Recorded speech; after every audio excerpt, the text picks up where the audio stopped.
Hello friends, आज हम start करते हैं अपना नेक्स्ट टॉपिक। तो आज हम जो टॉपिक डिस्कस कर रहे हैं उसका नाम है रेस्पिरेशन इन प्लांट्स। राइट। तो रेस्पिरेशन प्रोसेस देखेंगे कि प्लांट के केस में कैसे होता है ये। तो चलिए स्टार्ट करते हैं। और आज के टॉपिक में हम कौन कौन से टॉपिक देखेंगे: cellular respiration, anaerobic respiration, aerobic respiration, respiratory quotient और फैक्टर इफेक्टिंग दी रेस्पिरेशन। चलिए स्टार्ट करते हैं। बहुत इजी सा टॉपिक है और अच्छा टॉपिक है ये। The term respiration was coined by Dutrochit. It is a process of breakdown of complex molecule to yield energy. तो ये जो एक एक वर्ड जो क्वेश्चन है ये फादर्स हो गए या कॉइंड जो डिस्कवरर होते हैं उनका थोड़ा आप अलग से एक रजिस्टर के अंदर नाम सभी नोट्स में जहाँ जहाँ आपको मिले उन्हें अलग से लिख लें, क्योंकि ये भी कई बार पूछे जाते हैं। तो रेस्पिरेशन वर्ड का जो वर्ड जो दिया गया वो किसके थ्रू दिया गया? ड्यूट्रोचिट ने। was coined by Dutrochit. It is process of breakdown of complex molecule to yield energy. और रेस्पिरेशन प्रोसेस में हो क्या रहा है? Breakdown of the complex molecule to yield energy. Respiration क्या है? Respiration is a catabolic process of oxidation reduction reaction in which the complex organic food material are break down to form simpler end products with stepwise release of energy and carbon dioxide. तो respiration क्या चीज़ है? Respiration is a catabolic. अब हमने पहले ही बात करी थी, मेटाबॉलिज्म के अंदर दो चीज़ें हमारी काउंट होती है, एक तो एनाबॉलिज्म और एक कैटाबॉलिज्म। कैटाबॉलिज्म तो रेस्पिरेशन क्या है? Is a catabolic process. क्या हो रहा है इसमें? ऑफ ऑक्सीडेशन रिडक्शन, यानी जैसे रिडॉक्स रिएक्शन होती है कंबाइन बोल के, oxidation reaction in which the complex organic food material are broken down to form simpler end product. तो यहाँ पर क्या हो रहा है? जो कॉम्प्लेक्स ऑर्गेनिक मटेरियल है वो सिंपलर फॉर्म में कन्वर्ट हो रहा है, साथ ही साथ release of energy and CO2 भी यहाँ रिलीज़ होती है। तो यहाँ पर क्या हो रहा है? जो आपका ऑर्गेनिक फूड प्रोडक्ट है जो आपने खाया है उसका ऑक्सीजन की प्रेजेंस में क्या हो रहा है? ऑक्सीडेशन हो रहा है, ऑक्सीडेशन रिडक्शन, और उससे हमें यहाँ मिल रहा है 6CO2 plus 6H2 plus energy. और कितनी एनर्जी मिल रही है? 686 kilo calorie. Respiration comprise of two phase. First phase is gaseous exchange between the environment and organism through body surface such as through stomata and lenticle and in plant or special respiratory organ has in higher animal and human, and the second phase is cellular respiration. तो क्या कहता है कि जो respiration के अंदर आपको दो फेज़ मिलेंगे। फर्स्ट फेज़ होगा गैसेस एक्सचेंज और दूसरा जो फेज़ है वो है सेलुलर रेस्पिरेशन। गैसेस एक्सचेंज के टाइम क्या होगा कि सिर्फ गैसेस का एक्सचेंज होगा किन के बीच में? एनवायरनमेंट और ऑर्गेनिज्म, चाहे वो प्लांट की बॉडी है चाहे वो किसी एनिमल की बॉडी है। और सेकंड फेज़ आएगा सेलुलर फेज़। तो चलिए पहले डिस्कस करते हैं सेलुलर रेस्पिरेशन क्या होता है। It take place in the cytoplasm and mitochondria. जो सेलुलर रेस्पिरेशन वाला जो प्रोसेस है वो मेनली कहाँ होगा? Take place in cytoplasm and mitochondria. ये मेन चीज़ याद रखने वाली बात है कि जो सेलुलर रेस्पिरेशन है उसकी साइट क्या है? साइटोप्लाज्म किसी सेल का या उसका किसी सेल का माइटोकॉन्ड्रिया के अंदर ये प्रोसेस कंप्लीट होगा। It is defined as the most important cellular enzymatically controlled catabolic exergonic process which involve the stepwise oxidative breakdown of organic molecule to liberate energy, that is ATP, energy currency of cell inside the living cell. तो इस process में सबसे बड़ी बात ये होगा कि पहली बात तो सेलुलर रेस्पिरेशन, साइटोप्लाज्म और माइटोकॉन्ड्रिया का। दूसरी बात इसे हम कैसे डिफाइन कर सकते हैं? एक तो ये सबसे इंपॉर्टेंट सेलुलर एक एंजाइमेटिकली कंट्रोल, मतलब इसमें बहुत सारे एंजाइम पार्टिसिपेट करते हैं इस प्रोसेस के थ्रू। दूसरी बात ये कैटाबॉलिक है, मतलब आपके बड़े कॉम्प्लेक्स जो सब्सटेंस है फूड प्रोडक्ट है वो सिंपल फॉर्म में कन्वर्ट हो रहे हैं। साथ ही साथ एक्सर्गोनिक प्रोसेस मीन्स यहाँ पे एनर्जी रिलीज होगी, और किस फॉर्म में होगी? ATP inside the living cell. The organic molecule that undergo oxidation during the respiration to release energy are called respiratory substance. और ऐसे सब्सटेंस जिनका रेस्पिरेशन के टाइम ऑक्सीडेशन हो, ऐसे सब्सटेंस को क्या बोलेंगे? Respiratory substrate. That is carbohydrate are the main substrate oxidise to yield energy. तो उसमें कार्बोहाइड्रेट सबसे मेन एग्जांपल है, मेन इंपॉर्टेंट। जिसके ऑक्सीडाइज होने पर एनर्जी लिबरेट होती है, followed by fat and lastly the protein use in a special circumstances only. इसके अलावा फैट भी हमें एनर्जी देता है, फैट सबसे ज़्यादा अमाउंट में देता है, ये याद रखना, कार्बोहाइड्रेट, प्रोटीन और फैट, इन सब में सबसे ज़्यादा आपको जो फैट है वो सबसे ज़्यादा हायर एनर्जी देता है। लेकिन हमारी नॉर्मल सेल इसको यूटिलाइज, इस प्रोसेस को नहीं यूज़ करती, क्योंकि फैट से एनर्जी को रिसीव करने के लिए हमें बहुत ज़्यादा मेहनत करनी पड़ेगी। ठीक है, हमारी बॉडी को ज़्यादा फंक्शन करने पड़ेंगे, ज़्यादा फिजियोलॉजिकल प्रोसेस चाहिए। तो इसलिए जो कार्बोहाइड्रेट वाला, जो कार्बोहाइड्रेट से एनर्जी रिसीव करना हमारी बॉडी के लिए बहुत सिंपल वे में होता है, मतलब ये प्रोसेस बाकी के कंपैरिजन में बहुत ईजी होता है, राइट। तो उसने क्या कहा कि followed by fat and lastly protein use the special. तो ये जो फैट और प्रोटीन है ये हम बहुत, जैसे हम ड्यूरिंग फास्ट में है या बहुत हमारे पास जो अपनी स्टारवेशन वाला पीरियड आ गया है ना, फूड नहीं मिल रहा, तब ये हमें एनर्जी प्रोवाइड करते हैं इस process. Efficiency of cellular respiration is 45%। 114.5 kilo calorie energy is obtained by oxidation of each oxygen molecule. Next, on the basis of requirement of oxygen, cellular respiration can be classified into two types, anaerobic respiration and aerobic respiration. तो वो कहता है कि cellular respiration को oxygen की requirement के base पर हम उसे दो पार्ट में डिवाइड कर सकते हैं। पहली बात एनारोबिक, दूसरा है एरोबिक। सेलुलर रेस्पिरेशन का मीनिंग ही यही है कि वो सेल के अंदर हो रहा है। अब आगे बात ये आ रही है कि हम उस सेलुलर रेस्पिरेशन को दो पार्ट में डिवाइड कर रहे हैं, ऑन द प्रेजेंस या on the use of oxygen, है ना। एक फेज़ है एनारोबिक, दूसरा है एरोबिक। एनारोबिक का सीधा सा मतलब चल रहा है कि जहाँ पर ऑक्सीजन एब्सेंट होगी या उसके एब्सेंस में प्रोसेस चलेगा, और एरोबिक में क्या होगा कि जहाँ पर ऑक्सीजन प्रेजेंट होगी। तो चलिए फर्स्ट प्रोसेस देखते हैं, एनारोबिक रेस्पिरेशन। क्या प्रोसेस है? It is N incomplete degradation of organic food without using oxygen. तो यहाँ पर एक तो इनकम्प्लीट डिग्रेडेशन हो रहा है किसी भी ऑर्गेनिक फूड का विदाउट ऑक्सीजन के, therefore end product are never completely inorganic. इसीलिए जो भी एंड प्रोडक्ट होगा वो कम्प्लीटली इनऑर्गेनिक नहीं हो सकता। The term anaerobic respiration is often used in relation to higher organism, has in root of some plants, muscles of animal, or in massive tissue has a supplementary mode of respiration. तो ये हमें कहाँ देखने को मिलता है?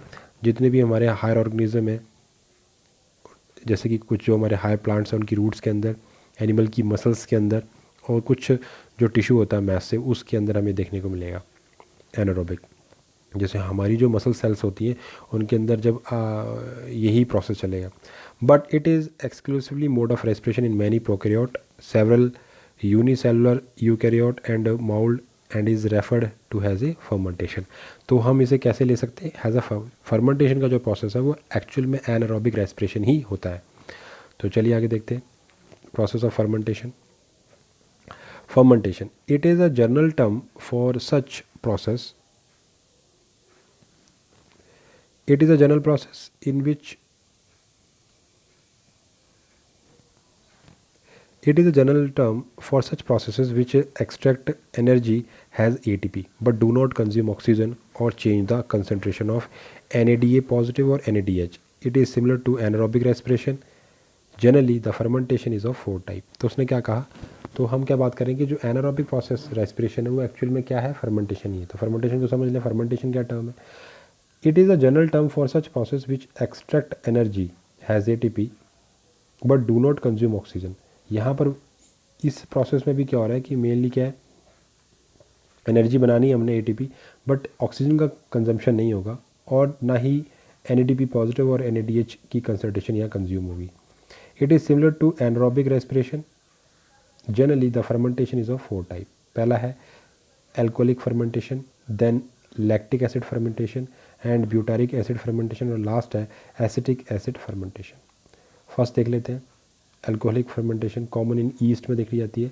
The breakdown of the substrate take place outside the cell to form ethyl alcohol, CO2 and energy. It is used in the brewing industry. तो simple सी बात है, ये ईस्ट में देखा जाता है एल्कोहलिक फर्मेंटेशन। और यहाँ पर क्या हो रहा है? ब्रेकडाउन हो रहा है सब्सटेंस का सेल के बाहर, और क्या मिल रहा है हमें? किससे हो रहा है? Cell to from ethyl alcohol, CO2 energy, right. तो हमें रिजल्ट में क्या मिल रहा है? इथाइल अल्कोहल, CO2 एनर्जी, और ये सबसे ज़्यादा इंडस्ट्री में ये प्रोसेस यूज़ होता है।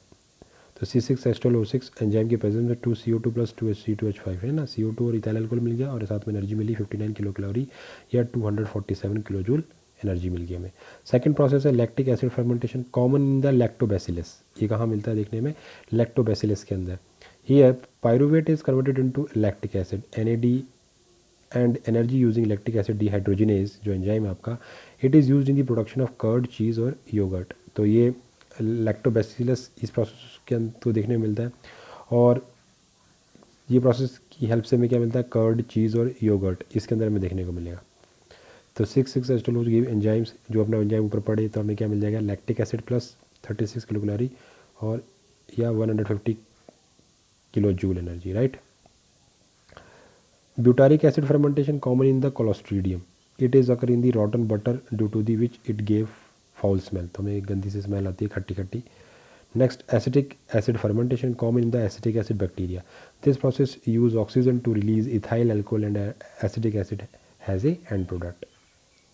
Next, on the basis of respiration, organism can be divided as follows. तो ऑक्सीजन रेस्पिरेशन के बेसिस पे बांट सकते हैं, obligate aerobes, facultative aerobes, obligate anaerobes और फैकल्टेटिव एनारोब्स। तो ऑब्लिगेट एरोब्स कौन से होते हैं, strictly grows in the presence of oxygen, जो ऑक्सीजन की प्रेजेंस में ग्रो करते हैं, बेसिलस सबटिलिस। और एक होते हैं facultative aerobes, generally grow in the presence of O2 but can grow in anaerobic condition also under the unfavourable condition like cyanobacteria. जो फैकल्टेटिव है वो वैसे तो ऑक्सीजन की प्रेजेंस में लगेंगे, बट ना हो तो भी बन सकते हैं, ग्रो कर सकते हैं।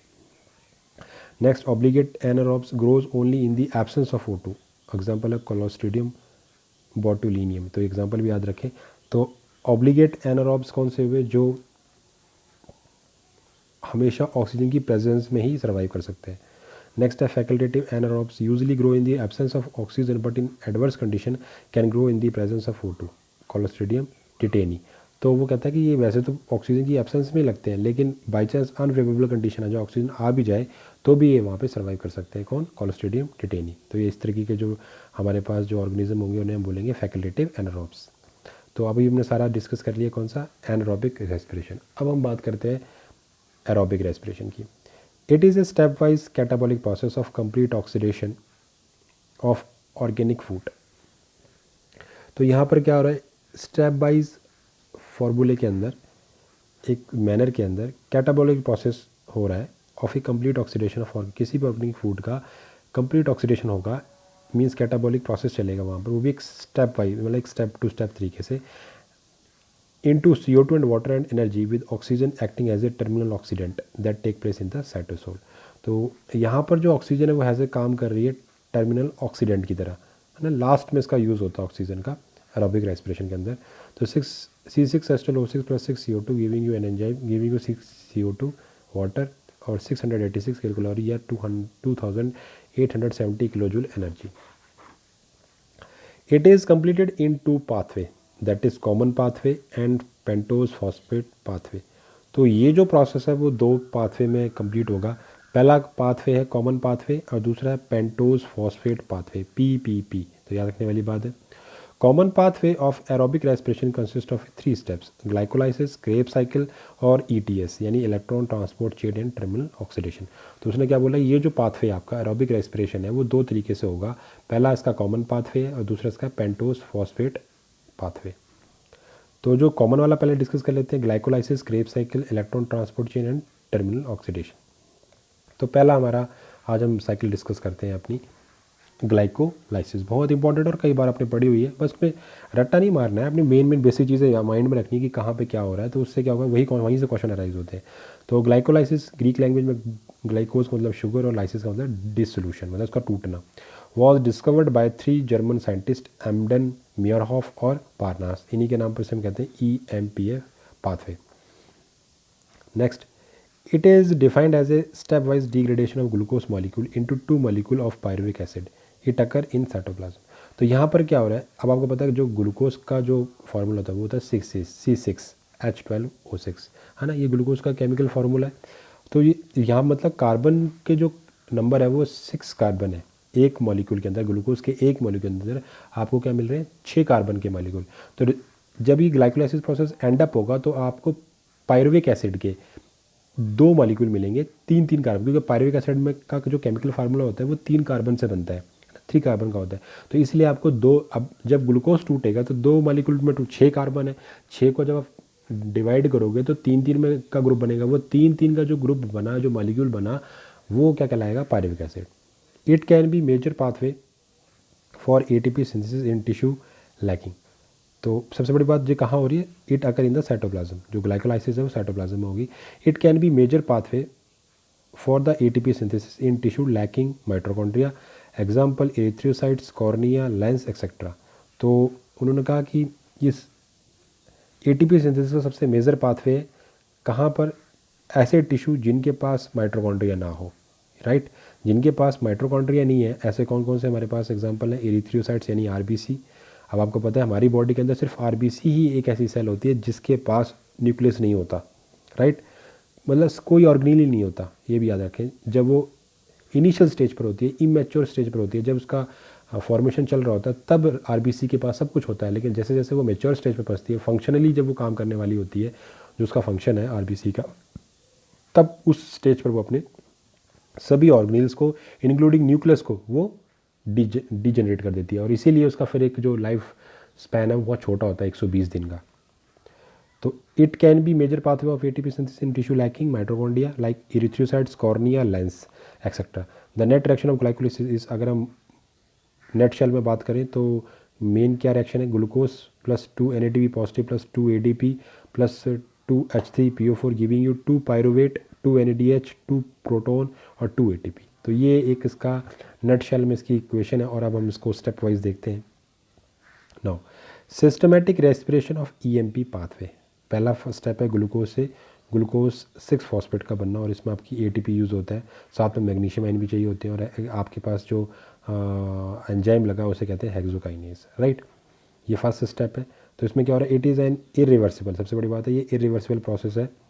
Reaction in which terminal phosphate of ATP is transfer to the an acceptor nucleophile. तो यहाँ पर क्या होगा, ATP का क्या होगा, रिडक्शन होगा, ATP टूट रहा है। और ATP के पास, ATP का फुल फॉर्म होता है एडिनोसिन ट्राइफॉस्फेट, यानी ATP एडिनिन के पास 3 फॉस्फेट ग्रुप है। तो ये अपने टर्मिनल फॉस्फेट ग्रुप को शिफ्ट कर देगा, ग्लूकोज को दे देगा, right. Hexokinase is a present in all cells of organism. In liver cell it is called a glucokinase. It is first priming reaction. तो इस रिएक्शन को करवा कौन रहा है, हेक्सोकाइनेज की प्रेजेंस, एंजाइम की प्रेजेंस में काम हो रहा है। और अगर यही एंजाइम आपको लिवर के अंदर मिले तब उसको वहाँ पर हम क्या बोलते हैं, ग्लूकोकाइनेज, राइट। नेक्स्ट देखते हैं सेकंड स्टेप में। अब जो ग्लूकोज 6 फॉस्फेट है वो कन्वर्ट हो गया फ्रक्टोज 6 फॉस्फेट के अंदर। यहाँ भी मैग्नीशियम आयन की इंपॉर्टेंस है। और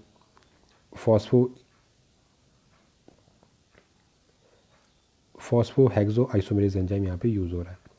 this is a reversible reaction which can proceed in either direction by small change in standard free energy. तो जैसे standard free energy, gives free जो एनर्जी होती है, स्टैंडर्ड फ्री एनर्जी में अगर चेंज आएगा तो उस हिसाब से जिसकी जिस, अब आपको पता है हमेशा नेगेटिव वैल्यू चाहिए होती है। जो हमारे डेल्टा जी की जो वैल्यू होती है वो नेगेटिव, अगर नेगेटिव है तो हमेशा आपकी जो रिएक्शन है वो फॉरवर्ड डायरेक्शन में। यदि डेल्टा जी की वैल्यू पॉजिटिव आ रही है तो रिएक्शन आपकी बैकवर्ड डायरेक्शन में हो जाती है, यानी फ्रक्टोज 6 फॉस्फेट से वापस ग्लूकोज 6 फॉस्फेट में कन्वर्ट हो जाएगा, राइट। तो ये हमारा हो गया सेकंड स्टेप। थर्ड स्टेप में क्या हो रहा है, फ्रक्टोज 6 फॉस्फेट कन्वर्ट हो रहा है फ्रक्टोज 1,6 बिस फॉस्फेट के अंदर। और यहाँ पर भी ATP से ADP यूज़ हो रही है, ठीक है। Mg+2 चाहिए। और एंजाइम है हमारे पास फॉस्फोफ्रक्टोकाइनेज। तो थर्ड स्टेप में क्या हो रहा है, it is a second primary reaction of glycolysis and first completed step. Some bacteria and protist have phosphofructokinase that use for inorganic phosphate, not ATP has the phosphopyrrole group donor. तो second ये हमारा priming step है, right. First priming step कौन सा था, पहले जब glucose से ग्लूकोज 6 फॉस्फेट बन रहा था। और सेकंड प्राइमिंग रिएक्शन या स्टेप हमारा कौन सा है, जब फ्रक्टोज 6 फॉस्फेट से फ्रक्टोज 1,6 बिस फॉस्फेट बने, राइट। नेक्स्ट फोर्थ स्टेप में क्या हो रहा है, फ्रक्टोज 1,6 बिस फॉस्फेट कन्वर्ट हो रहा है ग्लिसरॉल्डिहाइड 3 फॉस्फेट के अंदर। This reaction is an example of reversible aldol condensation, जहाँ पर हमें Zn की ज़रूरत होती है, has a cofactor which cleave the fructose 1,6 phosphate into 2-3 carbon units. तो यहाँ पर वो ग्लूकोज को 3 कार्बन वाली मॉलिक्यूल के अंदर काटने का हैज अ सीजर की तरह काम कर रहा है, ठीक। तो नेक्स्ट बात करते हैं, ग्लिसरॉल्डिहाइड 3 फॉस्फेट कन्वर्ट हो सकता है डाई हाइड्रोक्सी एसीटोन 3 फॉस्फेट के अंदर। और एंजाइम यूज़ होता है ट्राइओज फॉस्फेट आइसोमेरेज। ये हमारा 5वां स्टेप है। has only glycerylate 3-phosphate can proceed in further direction of glycolysis. The dihydroxyacetone phosphate is converted reversibly into glycerylate 3-phosphate.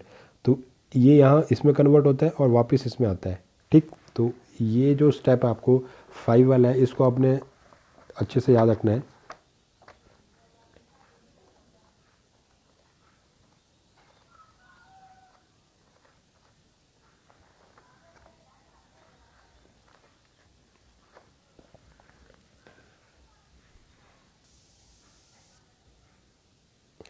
Actually में क्या हो रहा है कि आपके पास हमारी बात हुई थी कि हम बात कर रहे हैं जो हमारे पास है ग्लिसरॉल्डिहाइड 3-फॉस्फेट।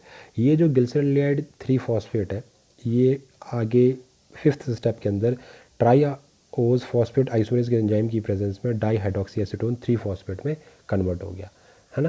किस में कन्वर्ट हुआ है? Dihydroxy acetone 3-फॉस्फेट।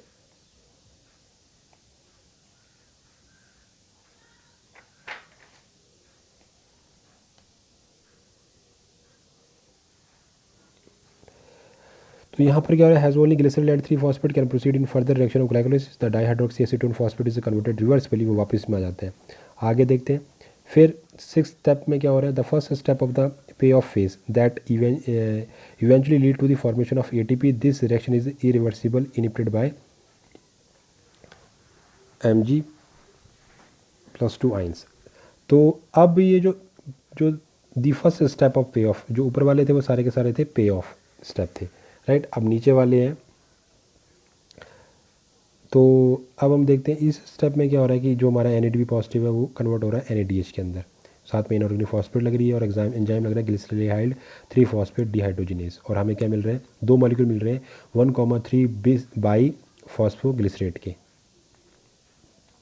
7th स्टेप में क्या हो रहा है? ADP से ATP, मतलब अब देखो यहाँ भी एनर्जी मिली, यहाँ भी एनर्जी मिली, इसलिए ये क्या है? पे ऑफ।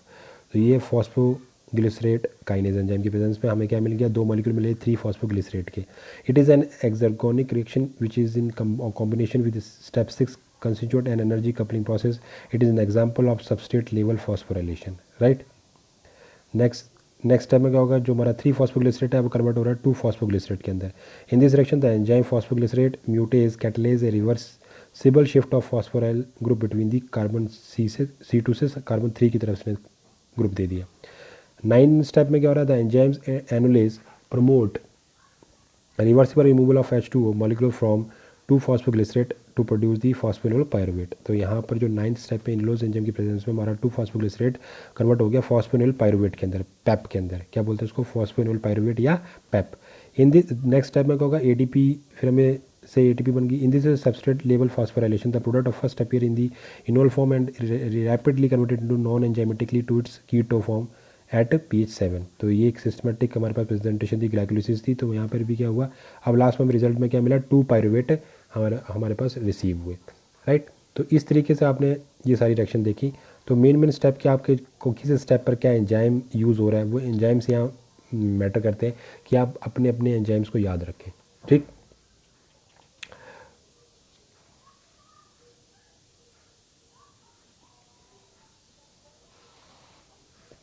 चलिए आगे देखते हैं।